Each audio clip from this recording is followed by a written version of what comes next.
Hello and welcome to this short video on getting started with our Gothic script basics. The first thing you're going to want to do is to print out a sheet of guidelines which looks like this. Now you're going to want to settle yourself in comfortably, and by that I mean getting all your material into place. Look, I've got my paper straight in front of me. I've got my ink at my left hand there where I can get at it easily, and I've got my pen tray just above my paper. Let's talk about some other things to keep in mind, such as keeping your paper straight in front of you. Don't have it tilted off to one side, as we often have a tendency to do. Another thing is that you want to keep your back nice and straight and your feet flat on the floor. You also want to pay attention to your breathing.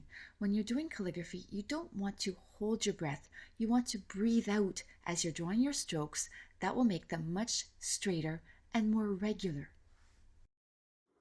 Alright, let's move along and put the ink into our reservoir. Remember, that's the space that's between the nib itself and the piggyback clip. I'm going to put the ink into this space with my brush, as you can see here.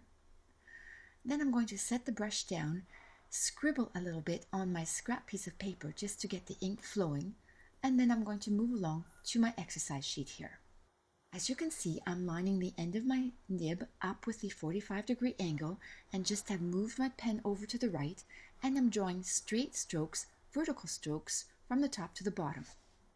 There are several ways we can get the ink to start to flow out of our pen. The first way is to move your pen in a back and forth motion before starting to draw your stroke. The second way is to apply a bit of pressure, ease up on the pressure, and then move the pen to draw the stroke. Lastly, I recommend that after you've put your pen to paper, you wait just a fraction of a second before moving it, before beginning to draw your stroke. That gives the ink the time it needs to start to flow out of the nib and onto your paper. There, you've had a few hints for getting started. Let's move on. The next video is going to give you some warm-up exercises.